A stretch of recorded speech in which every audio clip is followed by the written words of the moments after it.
Section 239 of the ഭാരതീയ നാഗരിക് സുരക്ഷാ സംഹിത 2023.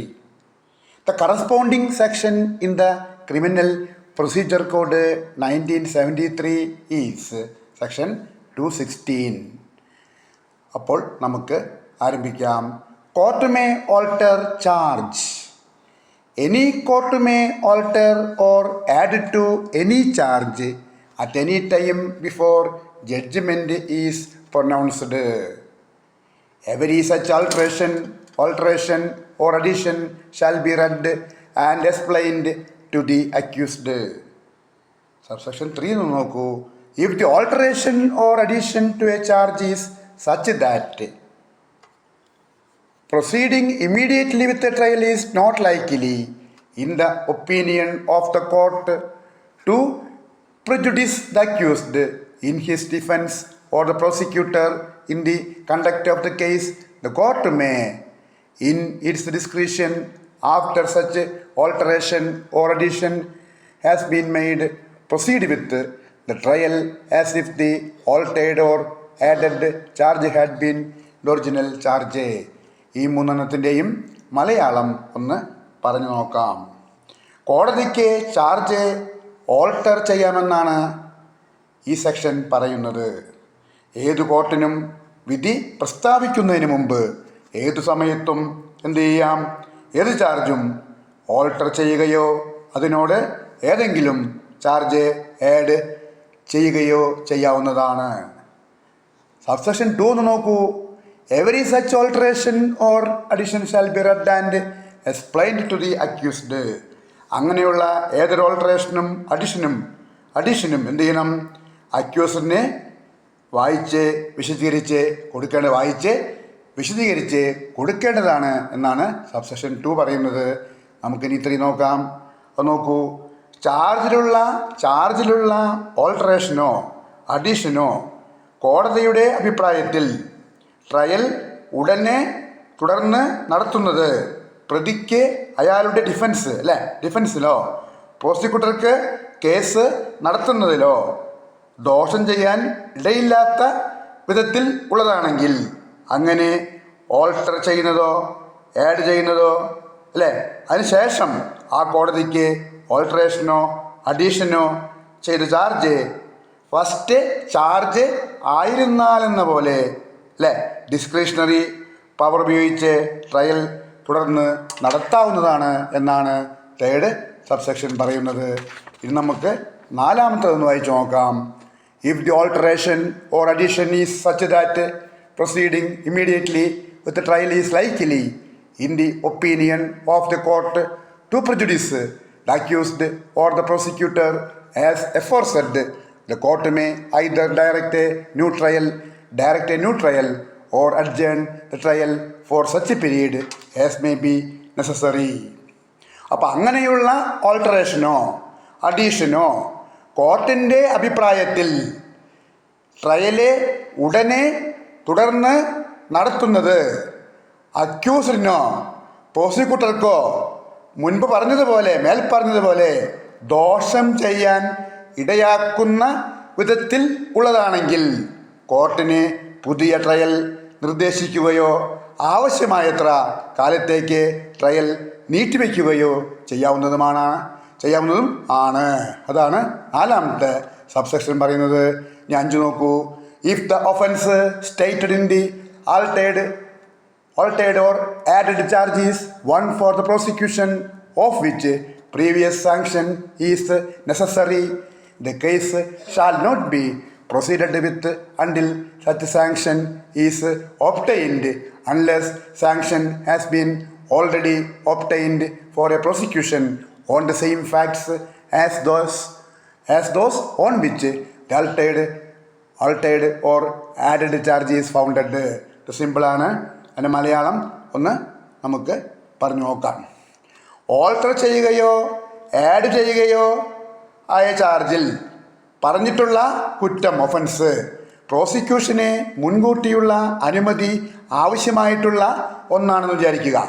അങ്ങനെയുള്ള sanction ലഭിക്കുന്നത് വരെ ഓൾട്ടർ ചെയ്യുകയോ ആഡ് ചെയ്യുകയോ ചെയ്യുന്ന ചാർജിനെ അടിസ്ഥാനമായ അതേ ഫാക്ട്സിന്മേൽ പ്രോസിക്യൂഷനുള്ള അനുമതി മുമ്പേ ലഭിച്ചിട്ടില്ലാത്ത പക്ഷം കേസ് തുടർന്ന് നടത്തുവാൻ പാടുള്ളതല്ല എന്നാണ് 5 പറയുന്നത്. ഇനി നമ്മൾ സെക്ഷൻ 240 ഉണ്ട്. അത് recall of witnesses when charge altered. Charge മാറ്റുമ്പോൾ അല്ലേ, ചാർജ് വ്യത്യാസപ്പെടുത്തുമ്പോൾ സാക്ഷികളെ തിരികെ വിളിക്കൽ ആണ് ഈ സെക്ഷൻ 240 പറയുന്നത്. Whenever a charge is altered or added to by the court after the commencement of the trial, the prosecutor and accused shall be allowed എന്തിനെ to recall or resummon and examine with reference to such alteration or addition any witness who may have been examined unless the court for reasons to be recorded in writing considers that the prosecutor or the accused, as the case may be, desires to recall or re-examine such witness for the purpose of vexation or delay or for defeating the ends of justice. അപ്പോൾ അതുകൂടി ഒന്ന് നോക്കണം. അതായത് അങ്ങനെ വിചാരണ ആരംഭിച്ചതിന് ശേഷം കോടതി charge alter ചെയ്യുകയോ അതിനോട് എന്തെങ്കിലും ആഡ് ചെയ്യുകയോ ചെയ്യുന്ന ഏതൊരു കാര്യത്തിലും പ്രോസിക്യൂട്ടറെയും പ്രതിയെയും അല്ലേ എന്ത് ചെയ്യണം?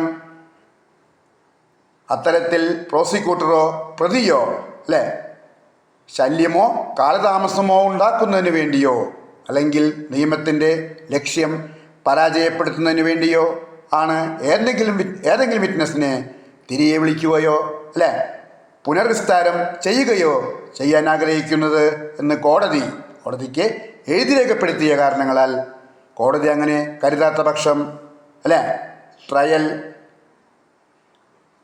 വിസ്തരിക്കപ്പെട്ടിട്ടുണ്ടായിരിക്കാവുന്ന അങ്ങനെയുള്ള ഏത് വിറ്റ്നസിനെയും റീകോൾ ചെയ്യാം, തിരികെ വിളിക്കുകയോ വീണ്ടും സമൺ ചെയ്യുകയും അങ്ങനെയുള്ള ഓൾട്ടറേഷൻ ഓർ അഡീഷൻ സംബന്ധിച്ച് വിസ്തരിക്കുകയും ചെയ്യാം അല്ലേ. അതിനാണ് ബി എന്നുകൂടെ നോക്കൂ. Also to call any further witness from the അല്ലേ also to call any further witness whom the court may think to be material. കൂടാതെ കേസിന് സാരമായതാണെന്ന് കോർട്ട് കരുതുന്ന ഏതെങ്കിലും കൂടുതൽ സാക്ഷിയെ വിളിക്കുന്നതിനും അനുവദിക്കേണ്ടതാണ് എന്നുകൂടി ഈ സെക്ഷൻ പറയുന്നു. ഇതിൻ്റെ CRPCയിൽ ഇത് സെക്ഷൻ 217 ആയിരുന്നു അല്ലേ. അതുകൂടി ഇപ്പോൾ അത് ഭാരതീയ നാഗരിക സുരക്ഷാ സംഹിതയിൽ 240 240 ആണ്. ഒരു കേസ് ലോ ഉണ്ട്. In the case of doctor Nallapareddy Sridhar Reddy, അതായത് നല്ലപ്പറെഡ്ഡി ശ്രീധർ റെഡ്ഡി എന്നുള്ള കേസുകളിലെ എന്താണ് കോടതി പറയുന്നുണ്ട്? നല്ലപ്പറെഡ്ഡി